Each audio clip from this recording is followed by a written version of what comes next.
Hey guys, we have a special guest with us on this week's episode. We have Matt, also known as Flake, coming to join us to talk playoffs, Montreal versus Toronto, reminisce about the good old days of hockey, and get into a little bit of Star Wars talk, or a little bit of difference and a little bit of change up. Lots of fun this episode. We think you're going to love it. Enjoy.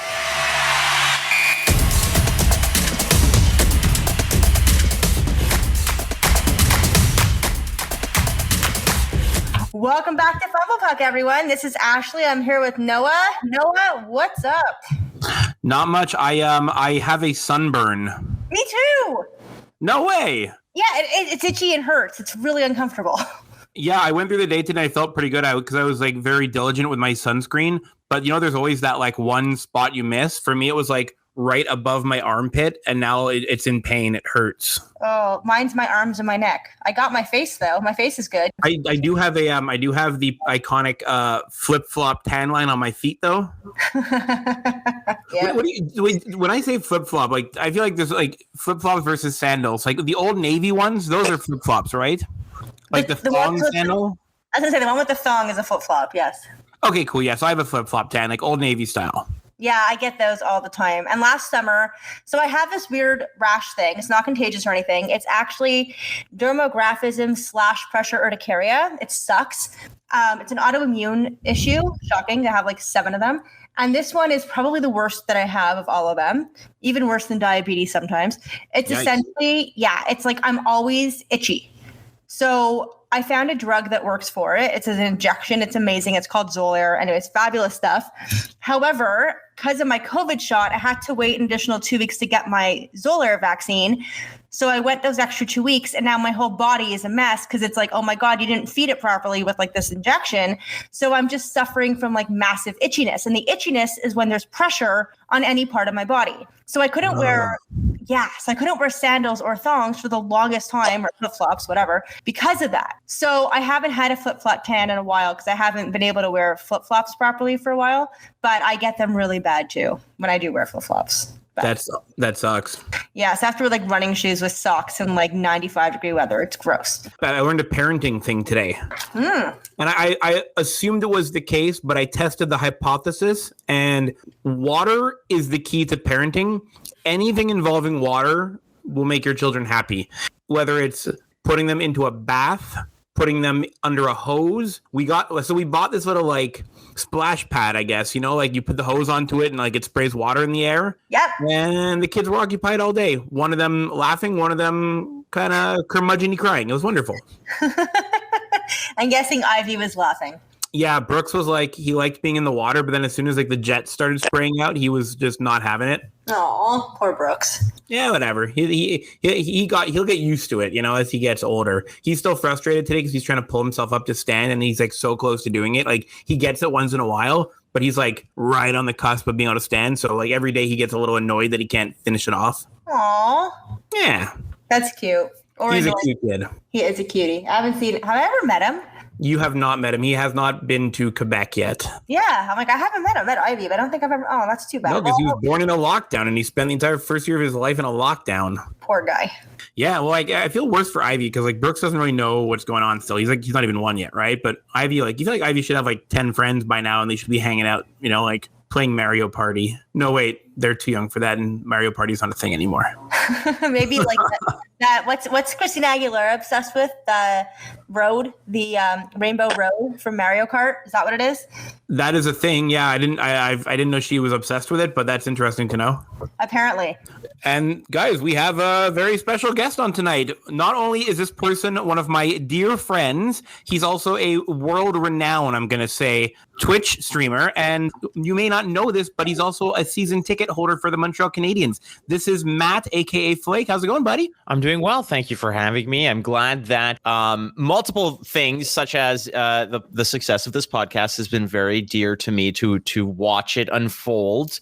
But also the fact that hockey is slowly coming to it. It's nice to see. I mean, just catching, for instance, the Florida series just yesterday, actually, and seeing actual fans in there and getting rowdy in that degree. I mean, it's a good time just for sports in general, but in hockey in particular, it's nice that things are sort of slowly unrolling back to the way they should be. You know what really made me happy watching that Florida Tampa game? There was one thing that I loved. It was when they threw rats on the ice, like the rubber rats. Well, the first one that came was off of was it the no goal call? I think it was. Yeah, and you just see the refs just about to make the call, on the speaker, and there's you just see that one solo rat show up and just land behind him, and it's just I'm like, oh right, here we go. And at the first part, we've been to sporting events. I was at the last Expos game at the Olympic Stadium where they started throwing golf balls onto the field, and then you have that. It was great to a degree. But that's the kind of fan interaction that I love. But it's just the first thing that you disagree with. It's like, is it time? Is it time? Can we throw now? And I get it. Like everybody's just antsy to start getting back to normal. And I guess the first inkling of anything going wrong, and it was just all systems go, full throttle, start hucking rats on the ice. And that's fine by me, but I'm sure they'll just A, run out of rats, and B, run out of inspiration to throw said rats. I hope so, because it's really gross. But what was funny is when they had like that one rat that they kept putting, like showing the camera footage on. Did you guys see that? Yes. And then they had one like hanging upside down. I was like, he didn't get very far. But yeah, I'm just. You know where the rat story comes from? Yes, I heard it yesterday. Did you hear it? I heard it as well. My God. And the name escapes me because I was thinking about this name all yesterday. It was the rat they killed a rat in the dressing room, was it not? And then prior to a game that they ended up winning. So that's when that became, part of the lore. It was like Dale Howardchuk and Van Beesbrook or something. No, it was actually hold on. Montreal Canadiens assistant general manager, Scott Mellanby. Mellanby, that was it. Okay. That was it. Yeah. Imagine having that as your lore, like your imprint on the NHL, on hockey history is I killed a rat once, and now a bunch of people in Florida are all about it. But I guess if that's the case, it's called the rat trick. Very strange. Rat trick, yeah, and it's a lot easier to clean up than an octopus. That's true. Absolutely. Or catfish. Yeah. The thing about the octopus, I feel, is that I'm sure that they're keeping it in some sort of tank. Obviously, it's dead, but they're keeping it in some sort of liquid substance. So when it hits the ice, I would imagine it kind of like parts of it freeze to the ice in the similar fashion of, when you're in the middle of winter, you don't lick. Like licking the post? Exactly. And your tongue sticks to it. Like, so I'm sure that you're peeling it off and there's like fragments of it there. It's kind of, you got to scrape it off. I don't know. In the grand scheme of things, I think rubber rats are perfectly fine because you could kind of recycle them too. Like you just pick them up off the ice and you hand them out as people are walking into the arena in the next game. Perfectly fine. But the live or semi was live octopus shtick, that might not be something that I would get on board with. A, because I hate touching fish. It's disgusting. But B, just the fact that the cleanup, it must be problematic. Imagine it sitting next to you though, like the whole game while they're waiting to throw it. Yeah, it's like, hey, that's they should pull straws. Yeah, you're the octopus guy this time. It's like, oh, God damn it. Okay, all right, fine, I get it, no problem. Everyone steer clear of section 120. Like, stink. Yeah, unless you're like in the 300s, like the upper bowl. It's like, I hope you got an arm there, Chuck, because you got to be able to huck this at least like 50 rows deep. Gross. Okay. Ew. Yeah. Well, what do you think the Habs fans would throw if they were to throw something along those lines? Insults. So many insults. That's what they do already. If there's beer cans. Oh, well, beer cans. True. But I don't. Funny. Like a rat is funny. An octopus is weird but funny. What would be a funny thing that Habs fans like? Mae West. Mae West would be good. Mae West would actually. In terms of actual cultural relevance, I think that might be one of them. Yeah. Or, I'd say poutine, but that'd be a mess. Well, the word poutine is actually a slang term for a mess, right? So there you go. Is it? Is it? Yeah. It's delicious. I was not aware of that. I was definitely not aware of that. Poutine is like, it's like a big like slop on a plate, kind of like you threw a bunch of shit together. Well, it depends on what's going on at the time and like where the media narrative is going. Like you could throw Mae West, or you can just throw like copies of Bill 101 like onto the ice and It sounds like copies of Madden, like the PlayStation game or whatever. It's like you've heard of Bill 101, but here's the updated Bill 102 with like updated graphics and new rosters and stuff. Someone new on the cover, you know. Yeah. That's Lego on the cover. Oh God. Oh, okay. Okay, so Matt, every time we do this podcast, we have this thing called they're knee-jerk reactions, but we call them neon knee-jerk reactions.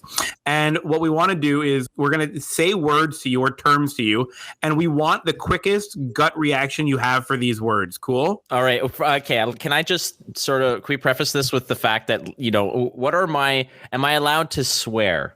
Yes. So the people that you need to apologize to if you swear are our parents. They say that sometimes we swear too much, but we try to keep it pretty PG on this podcast. Normally, there might be like a shit every once in a while here or something like that. Like we rarely say the F word, right? But if you wanted to go off, I don't think there's any children listening. Okay. I mark it as no children, so I mark it as explicit. So feel free to say whatever your heart content, and that means I can swear later. So it's all good because my mom. This could be a swearing episode. Oh, yeah. No, I mean, every episode that I'm on typically devolves into a swearing episode.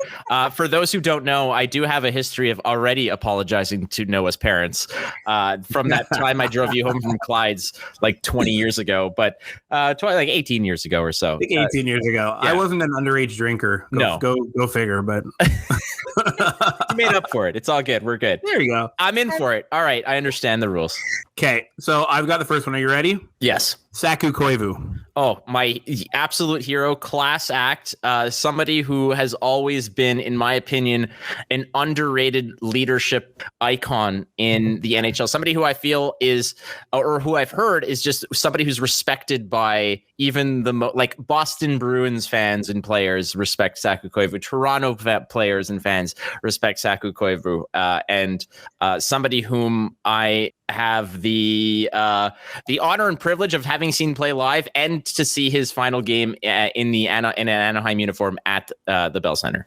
That's awesome. I couldn't have hoped for a better answer. That was wonderful. All right, Ashley, do you have any, or do you want me to keep going? I'll throw one out there. Okay, go for it. Out there.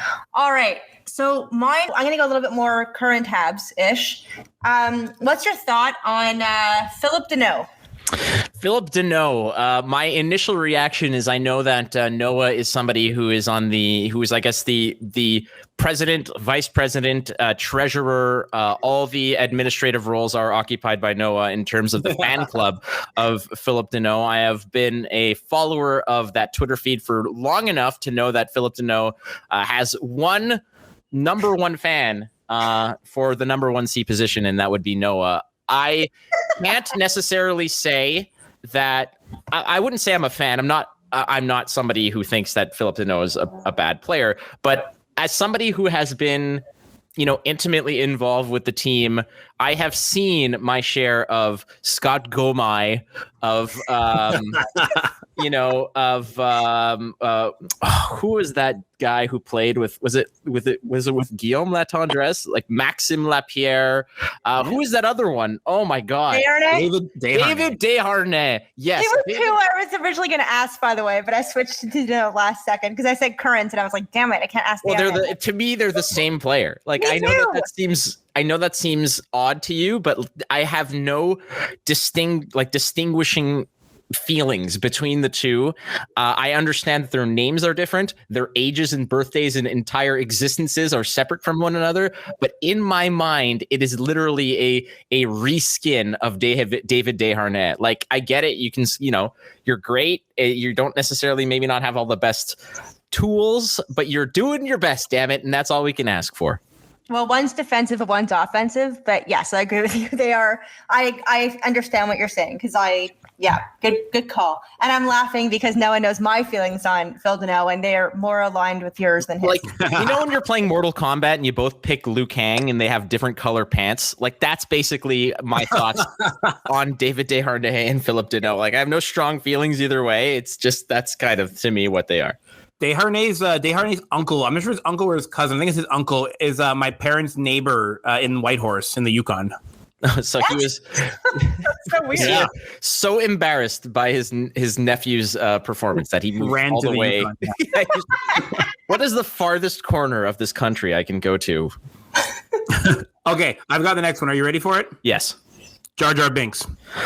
Misunderstood, honestly. Whoa. And part of what I feel about Jar Jar Binks is the first part is the actual presence of Jar Jar Binks is actually up for debate, and there's a really interesting sort of narrative with that character where there is actually some very in-depth and intriguing YouTube videos that I do recommend you go see, where people are actually believing that Jar Jar Binks is a Sith Lord in disguise. And I know this.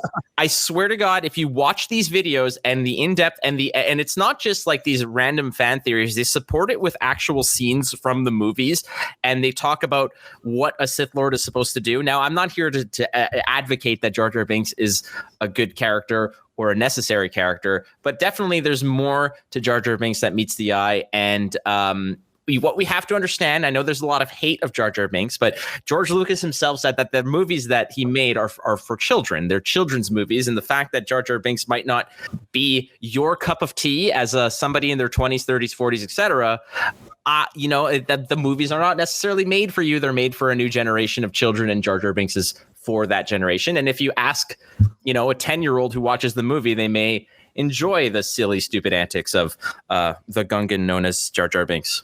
He's super cute.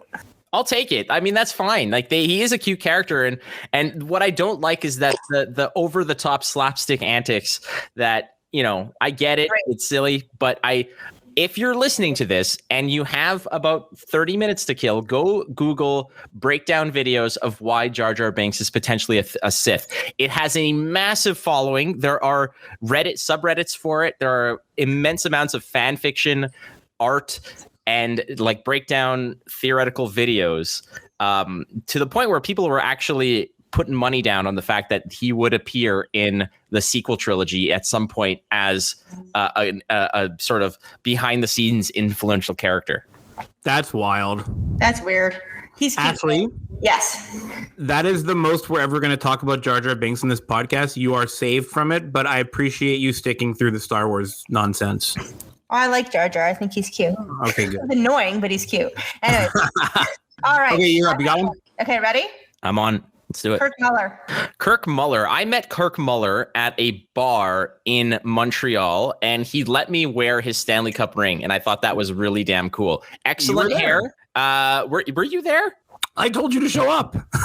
Okay, well, you didn't tell me to show up, but I'm the one who loves Kirk Muller, but that's okay. That might have been it. Yeah, I think it might have been you who messaged me, but let's put it this way. There may have been some adult beverages involved. So at most of that evening, given the enjoyment factor that was had at that establishment. I mean, for me, I kind of maybe took it a little far, but we're walking distance. Was this when we were living together at the townhouse? No, it was not. I was still living at home, which is the same walking distance. Okay, so I don't know how the hell I got home, but I don't even know how the hell I got there. All I know is that I met Kirk Muller. I spoke maybe half dozen words to him, and it was our friend Spider, Chris, that was working the bar, who talked to Kirk to say, oh, can you let my buddy like wear your ring? And I wore it. I took a picture. It was really nice.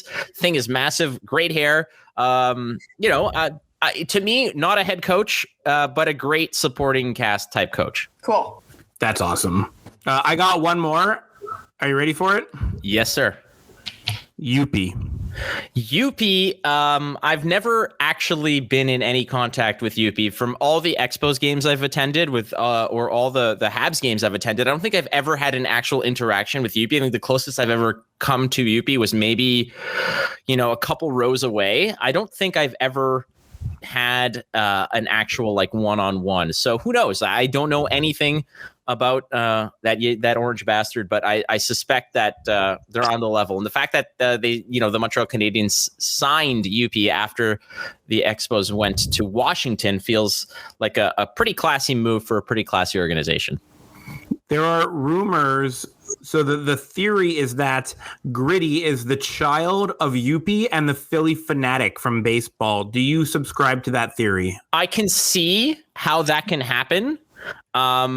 Certainly that feels like, that seems to be, if there was ever a mashup, that would happen. Like, remember when Jay-Z and Linkin Park released an album and it was awesome. That feels like what Gritty is, but UP is Jay-Z and the Philly Fanatic is Linkin Park. So that to me seems like I'll be on top of that. I don't know. I'm not gonna slam down a couple bucks to run the ancestry.com on them, but I don't need any stool samples to sort of figure that mystery out. I'm okay to leave that one up to out in the ether to just leave it as this mysterious thing. Though I do like Gritty, and it did take a little while for Gritty to grow on me, but I think it was you also who kept ringing that bell, and I eventually answered it because I think that Gritty's pretty solid. Gritty is great. Gritty is great, and Numb Encore is like my favorite song. So right, that album is still an absolute banger. Like, it's so good. I think it's like 6 songs or whatever. But damn, like it's just you put that on, and it's just like 30 minutes of just intense, euphoric, like near sexual energy pumping directly into your earballs. It's amazing. I had tickets to go see Linkin Park with my buddy Ryan, and so Ryan is not a rock person. Linkin Park is the only rock band he would ever listen to, and so we thought it would be a cool thing. We got tickets. We're gonna go. Like, this is the only time we're ever gonna go to a rock concert together. And Chester Bennington died 2 days before the show. It was a heartbreaker. Oh, poor Ryan. There must be some sort of feelings of. I mean, at some point, like you go down the route of like, oh, like poor me, I can't go to the concert. But then you kind of put it into the grand scope of things of why you can't go, and you understand that maybe there are bigger things in life. Yeah It's like, it's all good. We're gonna sort of put this one on the back burner for now, but that's a tough one to swallow right there. It sucks. Yeah, definitely. Yeah. All right, we're gonna dive into hockey now. We got some stuff to talk about. We're in the moment. This is the week where everything starts. Like Leafs versus Habs. I have done my child draft with Stacy. She has Ivy. I have Brooks for the playoffs. But Ashley, I wanted to start with you because I know that you've got opinions on this. It seems as though for the start of this playoff series, KK and Caulfield are not going to be playing on the first game. How do you feel about it? So I feel a sense of frustration, especially. Did you see the Craig Button interview earlier today? I did not. So I retweeted it, I think, and I said, can Button be our coach? Because our number one issue is we can't score. Is that not correct? Very correct. So why aren't you playing a sniper who can score? I understand he's not the best defensively, although he's surprised me, but I understand he's not the best, blah, blah, blah, whatever. The whole point of the playoffs, no matter what Ducharme says, is putting pucks in the net and in their net. Not in our own net, but their net. We can't do that. So no Ryan O'Burning it this time. Exactly. No burning it. And not entering Price into our own net either. So Josh Georges. The truth is, what is happening? I don't understand. Why aren't KK, whatever, that's a whole other subject. So I'll go off of him in a second. But I don't understand Caulfield not playing. What has Armia shown in the last, 17 years that he can score? Nothing. He's there for the penalty kill, right? That's like he's a utility guy. It's okay. One trick pony. But so's Byron, so's Lekanen, so's Suzuki, so's Deneau. So's Evans. Like, we don't, so Stahl in some weird, sick way. I don't understand why he's not on a line, even on the fourth line. I don't care what line he's on. If you're putting him against Wayne Simmons, Joe Thornton, and whoever else is on that line, Spezza, let's say, don't you think Caulfield would get some chances considering he's way faster than those three? So you spring him and he's in and scores? Like, I don't understand what this guy is thinking. And if he wakes up by the third game of the season, we're down 2-0, or the playoff, and we're down 2-0, that's not good either. So WTF? I don't get it. It really pisses me off. I don't understand. We can't score goals. You finally have a sniper at your disposal and you're not using him. So here's my thoughts on this. And this is, and I don't I'm trying to bring this back to, my sphere here being, it may seem juvenile, but video games and card games, etc. Now, when the deck is stacked against you, when you're in a bad situation, which in my opinion, and which happens to be reality at this point, is the fact that the Habs are not necessarily favored in any way, shape, or form in this matchup. Now, if Carey Price plays out of his mind, which he did last playoffs, it was a shame and sad that there was less support from a goal scoring perspective for Carey Price to actually, advance further than the first round of last year. But in this case, you are going to get scored on. It's going to happen. Even if Carey Price plays out of his fucking mind, he is going to get scored on, and you have to play to your outs. And in this case, what are your outs? You need to score goals as well, and you need to bank on the fact that you have something like Kotkaniemi, you have someone like Caulfield who can actually convert, albeit, yeah, they're green, and yeah, they're not necessarily going to be the most polished and whatnot, but like you said, you slam them on the third or fourth line where you actually have less of a capable matchup in lines, so they're going to get a little bit more room to actually convert. In this case, if you're not banking on someone like Caulfield or KK actually playing really well and scoring goals, you're basically conceding to the fact that, well, we're just going to play to what we're comfortable with, which these veterans and this and that and whatnot, but you have to play to your outs. Those small margins, as narrow as they may be, you have to play towards those outs. Otherwise, you're basically relying on what already exists, which is fundamentally not going to work out against a higher octane offense. I mean, Austin Matthews and Marner now playing together have basically just clicked like crazy, and they're going to be scoring a buttload of goals. I don't know if Shea Weber's going to keep coming back. And if he comes back, is he going to be playing out of his mind to shut that down? Possibly, maybe. You might get a little bit more leeway to just rough some people up because it's the playoffs. But you have to play to your outs. As narrow as those margins are, you have to play to those. And in order to get that to happen, in order to find those margins to actually win games and maybe in an alternate universe win the series, you have to that Doctor Strange right now is verifying millions of other realities, and that one where we win is because Caulfield scored about like 4 or 5 goals in the series and KK had like 8 points. That's where that exists. Agreed. And that's why I don't understand what he's doing. Like, what the hell has Eric Stahl shown us? I mean, I understand he's a playoff guy more. I get it. Well, he's actually, I know it's debatable, but I get it. But it's enough with the veterans. Like, look, I'm not advocating to take Perry out of the lineup. I think Perry's gold. I would not touch him. But Stahl over Kotkaniemi, I don't get it. Like, was this in his contract too when he came over? They can't be benched in the playoffs either.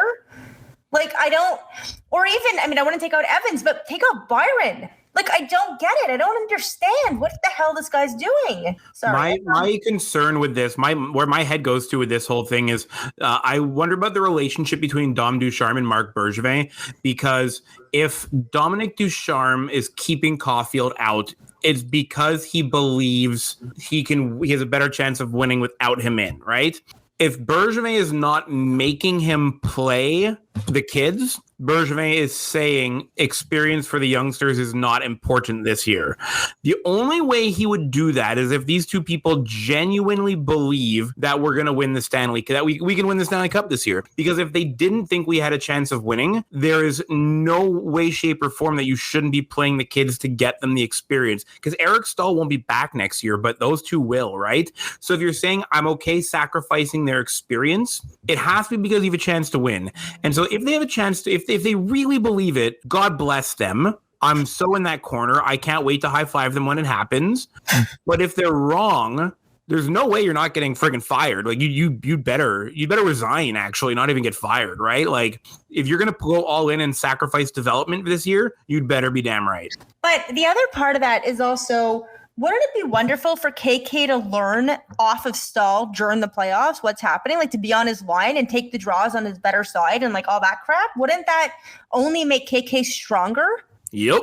I would get rid of Armia and put KK in there because KK can usually played right wing a lot, even though he's a left shot, like Armia's a right shot. KK could literally take that spot. Exactly. I don't get it. And it's pissing me off. And I don't get it. And yeah. Like Corey Perry in the playoffs, we saw him last year. He was with Dallas, right? And like, he was excellent. Right. And there are players, as ridiculous as it may sound, and as unscientific as it possibly may be, there are quote unquote playoff performers. I think Daniel Briere was one that we brought in a while ago, and it's Camilleri. Just wait for the playoffs. It's like, all right, we'll wait for the playoffs, and that's fine. And Corey Perry, as aged as he is, is still an absolute badass and somebody that we need on the team. And Eric Stahl was a little bit of a a curious signing as such. One thing that just bothers me in general is the fact that there has been so much talented youth that has gone through the system that have either been rushed, hurried up, set aside, put on the wing, put in the off position, and then essentially shipped out because they've been, a failed experiment, quote unquote. And I don't know if and the worst part about this a lot of the times is that these quote unquote failed experiments, it's not that they're failed here in Montreal. It's the fact that they're kind of ruined for the rest of their career to a degree because they didn't maybe not get the proper amount of development, and it sort of sets them back. Because look at someone like, Alex Galchenyuk scored 30 goals, in his early 20s. That should be a good sign for the rest of your career that you got it in you. And then he bounced around from place to place, and now he's in Toronto. He's not now playing. He's scratched. And now he's here against us, scratched, and so is Cole Caulfield, right? So what does that tell you? I wish that I can have the faith that there is going to be the proper moves made. However, I'm putting my trust in these people because obviously I don't have any say in it and I have to, but I'm trying to be a good fan. I'm trying to be a supportive fan and say, all right, I get it. Eric Staal, plenty of experience. Didn't Eric Staal win a cup in Carolina like in his rookie year or something like that? Or exactly. Indeed. Sophomore? No, it was the goalie who was the rookie year, right? I remember that because we were Mortensen was rookie year. Yeah, we were up 2-0 in that series, and that was this. I remember that. I remember because Saku Koivu went to the hospital that year. I remember Game 3 very well. Yeah. All right. Okay. These are old wounds now. But nonetheless, all this to say is that it's good to have someone like Eric Staal. And I know Eric Staal even played a little out of his mind a little bit overperforming in Minnesota. But, it's time. And like Noah said, are we going to rely on these old horses because they're on their second wind or last wind to push us through to get us there? Or is it just a matter of, well, I don't trust these youngsters and I don't think we're going to win the series anyways, but in which case it's like, why wouldn't you play them? Did you guys hear that Eric Staal quote about turning it on for the playoffs? I did not hear that. So Eric Staal was interviewed by I might have been Arpin Basu. I'm not sure exactly, but they were asked, hey, like the team isn't performing well right now, and you're in a little bit of a funk yourself. What does it mean going into the playoffs? Like do you think it hurts you going into the playoffs? And Eric Staal was like, no, not at all. I can't explain it to you, but I guarantee you, when the playoffs start, it just clicks and your play ramps up to another level. He's like, I don't need a warm up. I don't need a game to get into it. He's like, when the playoffs start, it'll be there. I'm going to kick ass, kind of. Like, that's the paraphrase of it. He had better damn well be right about that. Well, I can buy into that to the degree where, Eric Staal is an older player, obviously, and it's not easy to play all those games and keep up. Gold medalist, Stanley Cup winner, 50 goal scorer. Like, he's got it all, right? But he's got it all in the rearview mirror, right? Like it's very much, sports is a what have you done for me lately kind of experience. And I get it. There are, certain loyalties you have to veterans and such.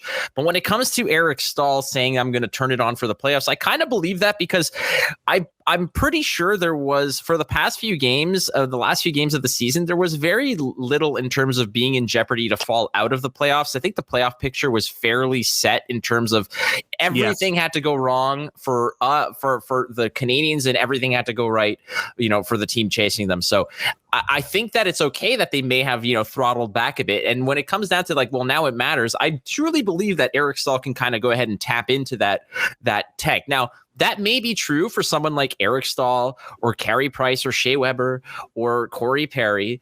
But what about the rest of the schmucks who may have sort of taken a little bit of time off there? I don't mean to disparage them, and not here to accuse them of throwing games or not. But you know what? Like, I've lived through the Kovalev era where it's like, which one are we going to get today? Are we going to get the 3-point Kovalev where no one could like take the puck off of him? Or are we going to get the guy who's just sort of floating out there, taking 60-second shifts, just floating the blue line? Like, what is it? Which one are we getting? It depends if he had his helmet on or not, I believe. True. Yeah. He's like a reverse Frosty the Snowman. If you take the helmet off, he goes ape shit. But if you put it back on, he's just kind of like, it's like blinders on a horse. It's like, what the hell happened? Yeah, so that's it, right? Like, so I would expect in this game coming up on Thursday for Eric Stahl to be dominant. And I want to say dominant, that I mean star of the game, but like he has to look better than he's looked the last month.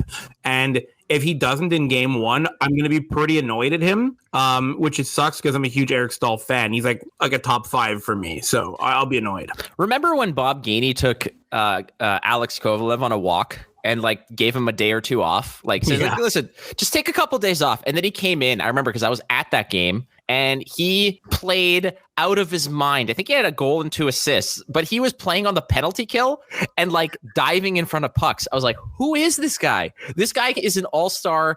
This guy is an MVP. And then like 2 days later, it was back to the same thing of like, you know, taking a fake slash on the hands and costing the game because Sheldon Surrey skated into him or something. I don't know. Remember when bowling? They went bowling? Carbonell. I remember that. In Dallas.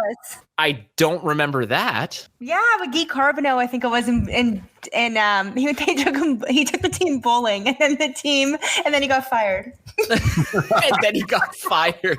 Yes. Maybe there was a clause in their contracts like no bowling. Like I know they're not allowed to play Guitar Hero and stuff like that, right? Oh, it's like, yeah, like don't wash your car, don't touch like any Nothing like video game system. Yeah. No, it's true. It says Carbonell prefers sending into a bowling alley to hone their shooting skills. They really did this.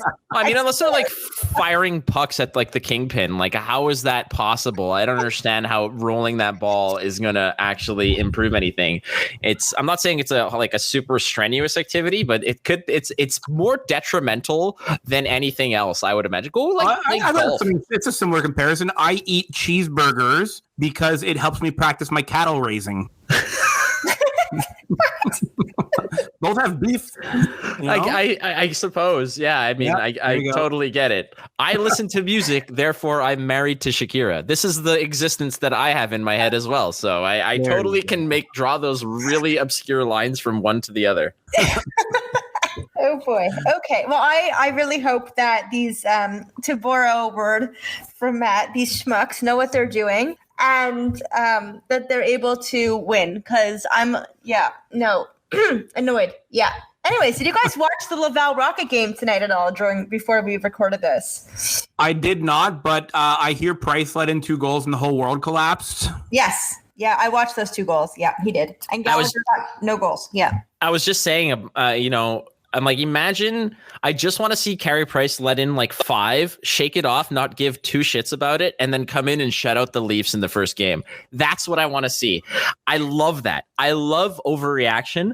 It's a game that means absolutely nothing. It's like an anomaly on the stat sheet, right? You know, when you're like going through a player's like stat sheet, like their entire statistical analysis over their entire career, and there's that one line where it's like games played 1 point. 0, whatever, blah, blah, blah, -7. It's like, okay, that never happened. It doesn't count. Like for this, that's exactly that. This is him like living in the upside down for one day where nothing matters. And I don't think he cares. I literally just think that he wanted to feel how skates feel on ice again. That's that's the only thing that matters. Absolutely. I agree with you. I think he was just trying to get his feet wet. Same with Gallagher. They haven't played in a month. Let them just touch the ice and call it a day. I agree. The thing about Gallagher is he probably showed up there with all the other kids and they thought it was someone's kid brother. It's like, what are you doing here? Like, are you here to hold the flags before like the anthem is played? Like, is that what you're here for? Like, you're just skating around? I saw on Twitter someone posted they tweeted out and it was like live shot of Brendan Gallagher and Carey Price at the Laval Rocket game, and it was Billy Madison, like Adam Sandler sitting in the classroom. I saw that too. It was great. That is the only so thing cool about this Laval Rocket game that I thought was cool was that Harvey Pinard and Gallagher were on the same line. That's cool. With Jordan Wheel as our center. With the real deal, Jordan Wheel. It feels like last year's game, like Habs game. Yeah, kind of, huh? How did Gallagher do? He was fine. He was -1 after 1 period. Yeah, who cares? Yeah, exactly. I'm sure he's totally worried about it. He's like, I will pay you $1,000 for every negative I am. Like, I'll buy everybody around, like, those who are of legal age. Pretty much. And the Rocket are losing 2-0 still with like 3 minutes to go. So, you know. So wow. Blame it on Carey Price. So no Cole Caulfield in that lineup and they didn't score. Just want to make sure that the drama's real. Way to go. Yeah, that way to stretch that one out for sure. Oh, but Gallagher had a double minor, high sticking. How short is that guy? Huh.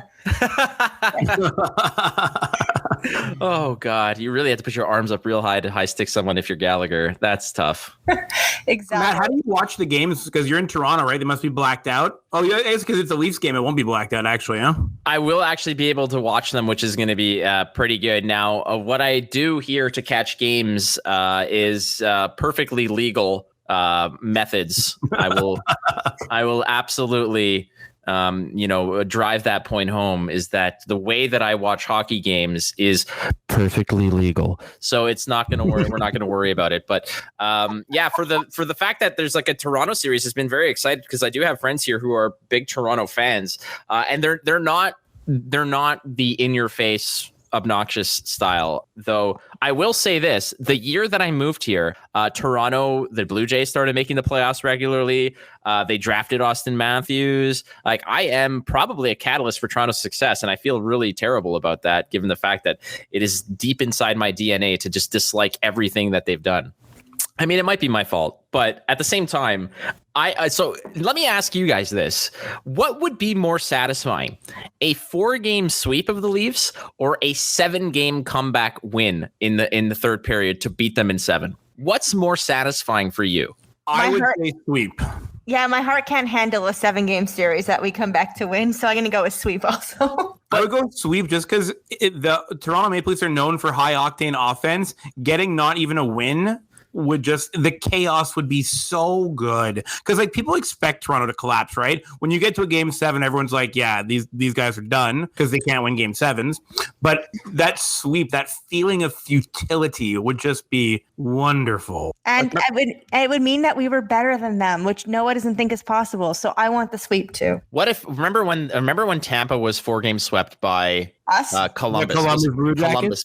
And us. I was at that game. Yeah. That was when I think like the Lightning had like a franchise high in points, if I'm not mistaken, in terms of, I think that they had like the best season that franchise have ever had. I think they were the best team of the post-salary cap era, like points. Yeah. And they roll in and with all the confidence in the world, and the Columbus Blue Jackets just dummy them in 4. And did you ever hear that John Tortorella speech after the first period in the Columbus locker room? No. Oh man, so I'll send you the link after this, but like it's good watching. Like it's like Al Pacino any given Sunday level great speech. Did he give like coffee is for closers kind of thing, and just Yeah, it was just like soak this up. Don't take one freaking step back. This is the moment to stand there and give it to them. It was like, it's really inspirational. I just want him to say something along the lines of like, first period is a new car. Set of steak knives. Second period is a set of steak knives. Third period, you're fired. Like, that's kind of how I wanted that to go. I like John Tortorella because I saw a post where I think he took some time off to be with like his ailing dog or something that was like, and I there's a lot I don't agree with, but you can see the humanizing factors of these people. Like having John Tortorella on the TSN panel for so long was just music to my ears, because the uncomfortability of him, like I don't know why he signed up for it, because he clearly hated every moment of it, but he's the type of person that calls out BS when he hears it and stupid questions and hates the media so much. So to insert him into that media role where he can kind of just be like, that's a dumb question. It's obviously this. And it's just like, yes, it is obviously this. I want to see more John Tortorella on panels calling people out for dumb questions. He's ready to coach again. He said him and the Blue Jackets parting ways was his decision. Because he wants to go, so he was going to quit last year, and Nick Foligno talked him into staying. And then he stayed, and Nick Foligno got traded, which sucks.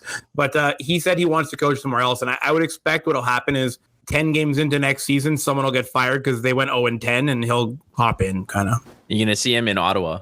Oh my God, I would freak out. I'd give him free food for life, like literally. For life. I adore him. I think he's one of the most underrated coaches. He oozes leadership, and no one gives him credit because they just remember him from Vancouver. I guarantee you that you may respect and love him, but he probably freaking hates you. He doesn't even know you, but he probably hates you. No, he probably saw me and he's like, who's this idiot? Like, To be fair, though, I say that still, and I see you. Well, I mean, I haven't seen you in a while, but even when I did see you fairly regularly, it was like, who's this idiot? Okay, wait. So moving on, I have a question, and it goes into the next thing. Leaf fans are spicy as hell with Josh Anderson. Why Like, what's their beef with Anderson? And Anderson is like beefing back to the Leafs. So what's your thought on that? Well, okay. So here's the thing I have discovered about Leafs fans in general. It's the fact that there are some level-headed ones that are very, deep into the fact that, like, yes, you have an excellent player. You have several excellent players. I don't know why they're hating on Josh Anderson. I don't know really the deep in on it, but like the fact that Josh Anderson is kind of chirping back and playing the role, it's great. It's fantastic because it's the more. Remember when was it Dale Weiss and Milan Lucic? Were they, or no? It was the best ever. It was like the good game. I'm gonna fucking kill you. Good game. Like, he said, "I'm gonna kill you" to Emelin, but Weiss was the guy who like drove him crazy that series. Right. That's the kind of thing I want, because that whole series was excellent. That whole hatred was absolutely brilliant to just behold, and I want this to develop into something else, because what is there from either team that we can really hate? In all honesty, I don't necessarily. I mean, the most I can. I hate Austin Matthews' mustache. Like that's all I can really. Exactly. Like that's all I can hate. Does he own a mirror? I don't get it.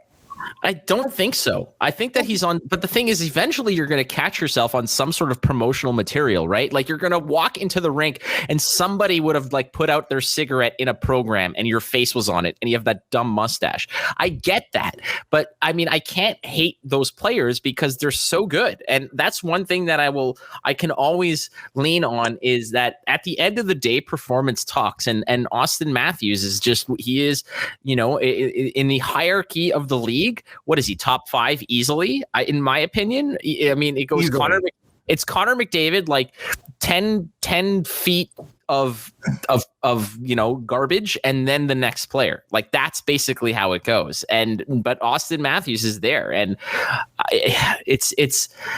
I want Josh Anderson to dig into this. I want this to become a thing, because there hasn't really been a good rivalry since the Boston Montreal, and even that kind of sort of calmed down towards the end. I mean, it did take some, there were some instances where maybe, Zdeno Chara kind of like smashed Pacioretty's face into the boards and that whole thing. But I want this to become real again. And there hasn't been a history between these teams, because one team has always been significantly better than the other, one way or the other. I find it has rarely been a situation where it's been an even keel matchup. Like I would even argue that in the past 10 years, Ottawa Montreal has been a more spicy rivalry than Toronto Montreal.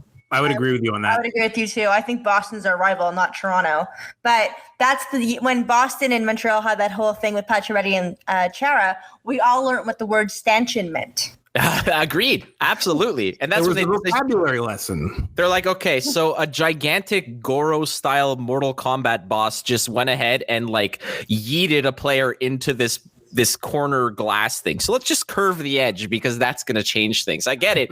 Safety precautions for real. But the fact is that since those days, Montreal hasn't necessarily had that kind of rivalry. And I know that if from a media perspective, you have to kind of push it and feed it and fan those flames of wherever they may be. But in reality, where has that really true hatred of a rivalry existed? I haven't hated another team since those days of Montreal, Boston. And I really hope that this gets to those levels from a very selfish perspective of a fan of I want to be invested, because right now I don't hate the Leafs, but I obviously am rooting for the Habs, but I don't have that fire, that aching desire to see that big hit, to see that, that Carey Price robbery on a breakaway, that kind of thing, that like get out of my chair and like hoot and holler. I'm going to wear my jersey. I'm going to wear my paraphernalia. I can't wait to watch the games with some friends here and such, but I don't know if it's going to get to those levels, but I sincerely hope it does, because it's just so good for the fan base and obviously for hockey. And after watching the Florida and Tampa game yesterday, like that's a nice bubbling bubbling and budding rivalry in itself. It was great. That game was fantastic. But I think, unlike you, I just want the Leafs to lose everything in this world. So, everything. Their insurance policies, their property, their car keys. Everything. Even their free lattes at Starbucks. No more. Their bladder control, everything. Yes, the incontinence issues are real. But yeah, I want that all done. So I'm totally pro. I think Noah feels the same way as me. We just want them to lose everything. No, Noah? I really don't like the Toronto Maple Leafs. I really despise them because I don't understand why their fans are so rabid. They talk now they talk like they've already won, right? And they've been doing it for 2-3 years now, and they've been sucking ever since. I just the level of futility that franchise had to go through to get to where they are today, combined with a lot of luck. Cheating. Yeah. Yeah, you had to be god awful in order to draft all those high players. You had to win a lottery to get Matthews. If you didn't have Matthews, you wouldn't have gotten Tavares. So to be fair, though, their entire swagger has been it's kind of like a hibernating bear in the sense that you're just waiting for spring to come through. And ever since, they haven't really had something to rally around and be happy about since, I guess, Matt Sundin. Now, granted, the Argonauts, who cares? Toronto FC, who cares? I'm not saying that these are the people are bad, and if you're a fan of these franchises, then fantastic. I'm just saying there hasn't been significant success or global recognition for these teams in a long time. But even along the lines they were rooting for Vernon Wells as a J. Who the hell fucking cares about those? But eventually they started to come out of that hibernation of sporting world embarrassment, where you had someone like Jose Bautista and they started making the playoffs and they started signing free agents, and then you have a real bona fide superstar in Austin Matthews, and I get it. And I think it's just one of those things, you have sporting blue balls for so long that eventually you have something that you can rally around. And the problem is that they've been constantly getting they go fire out of that cannon at freaking terminal velocity, and then they hit this wall of either a game 7 embarrassment, a game 7 embarrassment, a game 7, it's tough to digest. So I get it. You're getting rowdy, and whereas some might see this as a very kind of tenacity that you can sort of rally around in the same regard that you would Steve Rogers before he got the super soldier serum, where he's I can do this all day. Well, the Leafs can't do this all day, and the thing is they eventually need to actually convert, because this cockiness, this kind of rabid fan base that you're talking about, they have something to cheer around, but it's now time for the team to kind of come through. But you know what? I'd argue that the Habs are in the same way. You have a world-class goalie, you have a Shea Weber, you have I don't want to say a mishmash of players. You have some talent there, but you don't have what Toronto has. And I think that it's that kind of cockiness and that swagger, it's just been long-winded, and that they've I don't want to get too naughty here, but they've been edging for so fucking long, and they need to release, man. It has to happen. That's the kind of thing. Well, hopefully not this year. Oh no, absolutely not. Let that path come while we're not, pun intended, while we're not in the splash zone. That was fantastic. Okay. So I'm going to swing on the league as we move forward here. I want to quickly touch on the other playoff series. We already talked Florida, Tampa, but Minnesota, Vegas. Minnesota took game 1. Did either of you see that game? I caught a little bit of it. I know that it was a 1-0 overtime win, and it's nice to see a full-fledged overtime without the 3-on-3. As much as I love 3-on-3, the old school is also kind of, I want to see those games that go to 4 overtimes, Yeah, playoff overtime hockey is awesome. Not when it's us. No. No. True. So, Matt, who are you going for? We already talked about our picks on last week's episode. Minnesota or Vegas? Who are you picking? I like Vegas, but I'm going to be rooting for Minnesota, and partially because I've kind of been a little bit of a Minnesota fan for a while. Again, I have a lot of close friends that live in Minneapolis, and I've gone to visit them many, many times, and I've gone to see I was there when they got like throttled. The Habs got throttled like 6-1 by the Wild, and it's the XL Energy Center, I think it's called.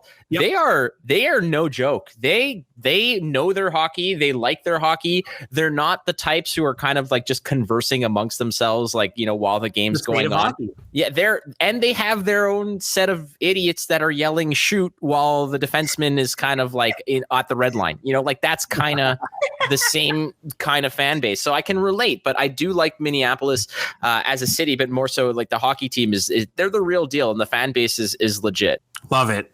New York versus Pittsburgh, the Islanders versus Pittsburgh. Pittsburgh lost game 1 in overtime. Is Pittsburgh already in trouble, or is it not a big deal? I want the Islanders to win that series, so I was really happy. It's the only game I didn't see. I saw every other game. I didn't see any of that game, but they're already in trouble. I'm going to say yes. Yeah, Tristan Jarry sucks at hockey. He's not a good goalie. I've always felt that the New York Islanders have never really had this kind of, like, ever since they lost John Tavares and whatnot, like what's your superstar there? You know, like they feel like their victories come as a team.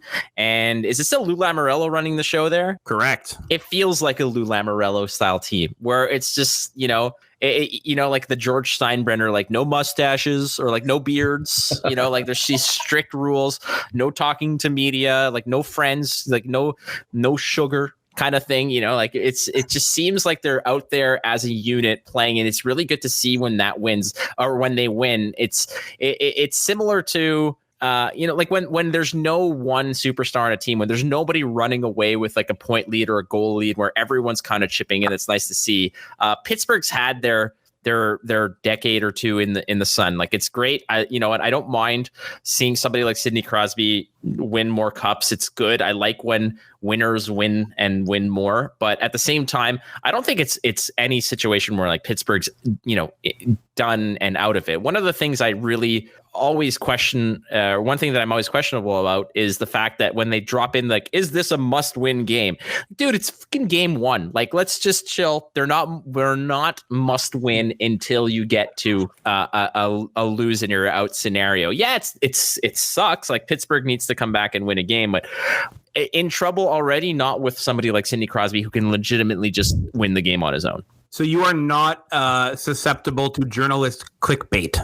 Oh my God. If there's anything that you would, I mean, if you've ever been on any of my streams or whatnot, one of the things I always criticize and make and really make fun of is the fact that there's so many Bush League streamers out there with their stupid ass clickbait titles. Is this the greatest whatever in the world? ? And then there's a picture, and then there's a picture of their face, like they're just ready to take it right in the mouth, like with like, oh my God, like they're just like psychotic, like they just saw somebody eat someone's face on bath salts. Like it's like chill out, it's all good, relax. It's not the case. My rule of thumb is whenever there's a YouTube video that has a question in it, the answer is usually no. Is this the greatest? No, it's not. It's absolutely not. Is this like broken as shit? No, it's not. Is this like over? No, it's not. Like that's basically it. If there's a question mark, then the answer is no. Something you said, I think we should send Matthews to the Islanders and get rid of his mustache that way. Yeah. Yes, that would. Yes, bring Lou Lamoriello back to Toronto. Or yes, that. Please. New Solve rule. all our problems. Full shave. Let's go. Yeah. Yeah. All right. Washington versus Boston. Have either of you cheered for Brad Marchand yet? I cheered if he fell down the stairs. I would cheer. Like the no, you will cheer for him at one point in time. You will see he's going to do the biggest face turn in NHL history because of Tom Wilson. You will cheer for Brad Marchand at some point. I think the only time that like a heel has, was Mankind a heel when he won like the world heavyweight title, like in the WWE? I don't know. They tried hard to make him heel after he went face, and they never could. It's impossible. I mean, like he's just like. But the thing about Brad Marchand is that you have such a repertoire, a pedigree of douchebaggery on like associated with your name. The amount of dumb. To me, I think the one point of no return that I witnessed was Tomasz Plekanec lining up for a face-off across from Brad Marchand, and Brad Marchand just decks him across the face. And Plekanec was like, "Are you kidding me?" Like he just looks at the straight up punch him, like just a straight like cross right across the jaw, and just no problem at all. But I mean, I will never cheer for Brad Marchand, but I will never cheer for anybody who's a cheater, a liar, a scumbag like that. Like I can cheer for people on teams that I do not like because they play the game in a respectable way. And I'm not saying that I'm like some snowflake type where it's like I don't expect a little nitty gritty and whatnot, but at the same time, that's different. Like if you're playing like that between the whistles, like you're just a wuss. Like you're absolute scum, and I will never ever root for your success. I'll root for your health, but not your success. Did you notice that Tom Wilson scored a beautiful goal yesterday, though, or 2 days ago? It was beautiful. Tom Wilson. Sorry? Seeing him posturing in the penalty box like that was enraging. It was enraging because you look like a doofus. You absolutely look like a doofus. He reminds me so much of Marchand because they're both so talented, but both do the dumbest things ever. Did you know that Tom Wilson was suspended for 7 games already this season? Yep. That's new. Not for that thing though. Not for the last one he pulled, but yeah. No, that was totally fine. Apparently. That's a whole other discussion. I'm sure you guys have already dug into fairly deeply, but yes. I mean, to me, would I like a Brad Marchand on our team? Absolutely. I'm not an idiot. I want to see my team succeed, and Brad Marchand is a world-class hockey player. But it's one of those things where I would never advocate for that kind of behavior in any way, shape, or form. And I am a staunch, what's the condemner of cheaters and whatnot. Like in my sphere of video games and whatever, there have been people that I have had to broadcast and deal with who have been caught and investigated as being cheaters, and they've won tens of thousands of dollars after cheating. And it's like, I have no time for that kind of nonsense. And like someone like Brad Marchand, like you're an excellent hockey player. You're world class. You're 100 top player. Exactly. A top 10, top 20 player in the world.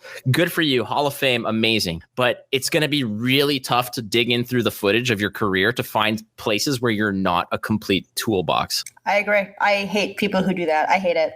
You're good enough. You don't need the antics. You know what I mean? Like you don't need that shit. But I'll keep checking in though with you two to see not if, but when you cheer for him in this playoff series. It's not going to happen. I promise you. I promise you. You know what is happening right now? You know what just happened?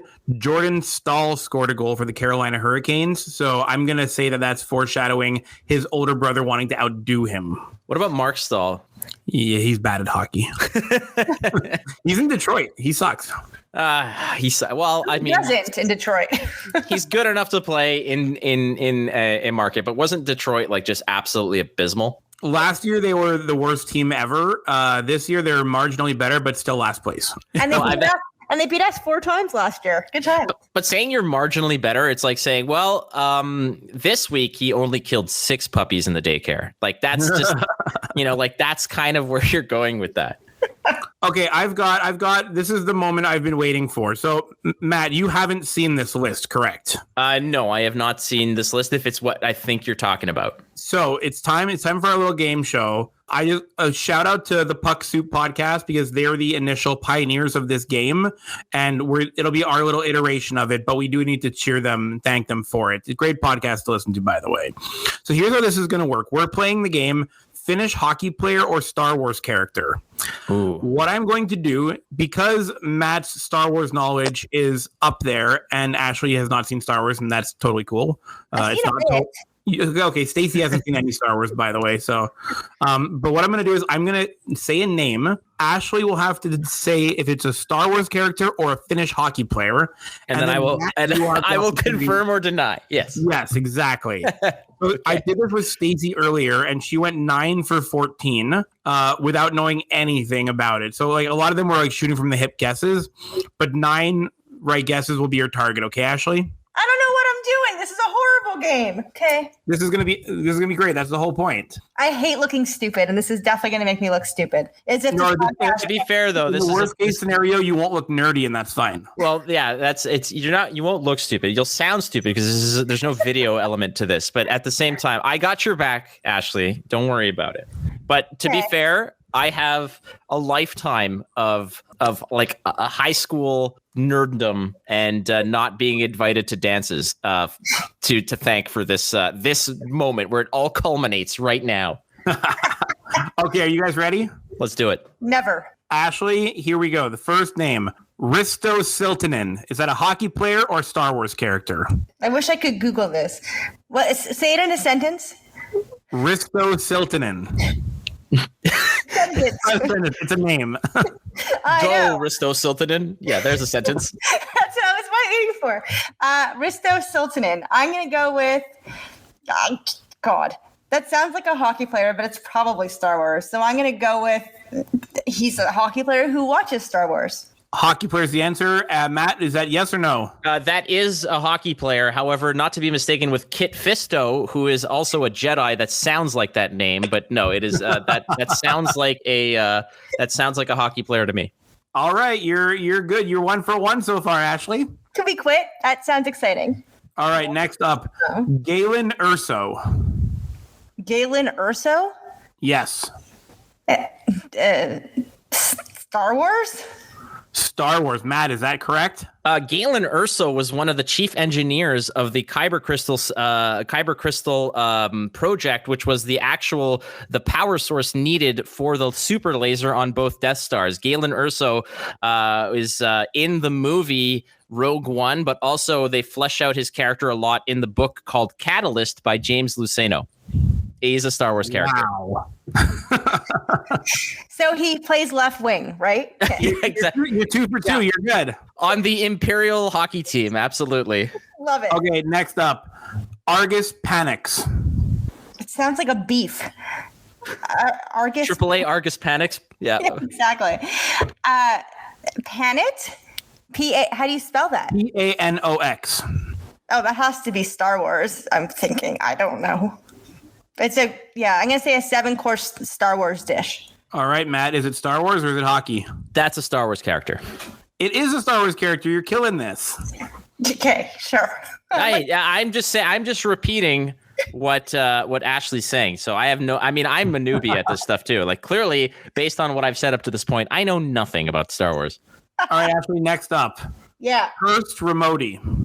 Ramodi? Romodi. Hurst Ramodi. That sounds like an Italian snack. Not Finnish. I'm going to go with Star Wars, but it's probably hockey. I'm going to go with Star Wars. I don't know who that is, what that is. Matthew? That's a Star Wars character. That is a Star Wars character. You're killing this. Okay. Okay, next up. Ari Hanpa. That sounds like hockey. Matthew? In my minor knowledge of the Star Wars universe, I do not. It's not coming up under any of my Rolodexes, so I believe that's a hockey player. It's a hockey player. Who is it? What's his name? Ari Hanpa. Haanpaa. Hanpa. Yeah. Okay. All right, next up. Caleb Doom. Doom is in Dume? Yes. Star Wars. Matthew? Caleb Doom is actually, yes, Caleb Doom is a Star Wars character. I believe it was one of the clone soldiers, if I'm not mistaken. Let's see. No, I don't. It was. Who plays him? I'm trying to think. Caleb Doom was in the Clone War era, but it was, I believe, if I'm not mistaken, was one of the Jedi younglings or apprentices, younger apprentices. Very, very little known character, but does appear, I believe, in the Clone Wars series briefly. Played by the one and only Freddie Prinze Jr. Oh, really? Aww. When he's not fixing matches for the WWE, Freddie Prinze Jr. Hey, little known fact, used to write for the WWE. Really? That's true. Awesome. Still married to Sarah Michelle Gellar. Not of the WWE. Not of the WWE. Next up, you've got Riku Hall. Riku Hall. How do you spell that? Riku, and then Hall is Hahl. Finnish hockey player. Matthew? Nothing comes up Star Wars wise, so I'm gonna go with hockey player. Oh my God, you are on fire. That is correct. Am I at like 15 yet, by any chance? You're getting close. We got a couple left. Orson Krennic. Orson Krennic. Does he like to score? I'm gonna go with Orson Krennic. That doesn't sound very Finnish. However, it sounds too generic to be a Star Wars character. Oh, this is a tough one. I don't know. Hockey player. I have no idea. hockey player. Matthew, is Orson Krennic a hockey player? What Ashley meant to say is that it's actually director Orson Krennic, who was overseeing the Death Star project, who was a part of the team that actually recruited Galen Erso. Unfortunately for Orson Krennic, all of his success was usurped by Grand Moff Tarkin, and he got practically none of the praise for completing the Death Star project. So unfortunately for our good friend Orson Krennic, one of my favorite characters of the Empire, that is a Star Wars character. He apparently plays hockey in his spare time. No. Yes, again, he still plays for the Coruscant Stormtroopers of the Imperial Hockey League. Okay, we have 5 left. The next one up, Carrie Eloranta. Okay, that has to be a Finnish hockey player. I mean, that's the most hockey player name ever. Oh, wait, Ranta. Ranta's not Finnish, is it? Shit. Oh, whatever, hockey player. I don't know. It's a hockey player. Woohoo! Wild. Next up, Babu Freak. Okay, that has to be Star Wars, or else something's wrong with his parents. Matthew? Babu Freak was actually one of the technicians that actually reprogrammed C-3PO so that he could read the Sith language on one of the Sith relics in order to discover one of the final Sith wayfinders to go ahead and locate the secret base of Exegol, where the Emperor had been basically reborn. So Babu Freak is a Star Wars character. Phew, I was worried for his parents, man. He's also I think Babu Freak is something like 8 inches tall. Yes, he's tiny. Very cute. Well, how do you spell him? I'm going to Google him. Babufrik. Babu Freak. Has one of he has a nice relationship with C-3PO because C-3PO basically gets his mind wiped. And as soon as he does, the first person that C-3PO sees is Babu Freak. So he's like, oh, hi, I'm C-3PO. And he's like, I'm Babu Freak. He's like, nice to meet you. And then later on, they mentioned Babu Freak, and C-3PO's like, he's my oldest friend. And it's just kind of funny that way. He looks like E.T. Yeah, kind of. But like lowercase E.T. Okay, next up, Pentti Lund. Pentti Lund, that has to be a hockey player. Matthew? I believe Pentti Lund is, in fact, a hockey player. I can't think of who Pentti Lund is in terms of Star Wars. It's a hockey player. Woo! Got him. All right. Frederick Narena. Okay. Star Wars. Matthew? I believe that's a hockey player. It's a hockey player. So, not bad. And then this is the last one. Rune Hako. Haako. Haako. Hockey. Rune Hako is an Nemoidian who was part of the blockade, the Trade Federation blockade of Naboo. One of the higher up who was on one of the Trade Federation battleships who was part of the actual blockade of Naboo. An illegal blockade, mind you, if I may sort of interject. But Rune Hako was a Nemoidian and is a Star Wars character. I saved Rune Hako for last because it really sounds like a Finnish hockey player. It does. It absolutely 100% does.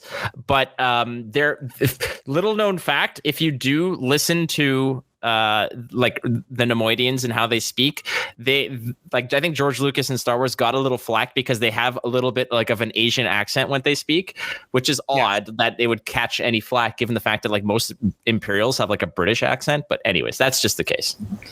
Absolutely. So I went 11 for 14. You did 11 for 14. You need to insert some crazy sound effect to celebrate your awesome victory. Wah, wah, wah, wah.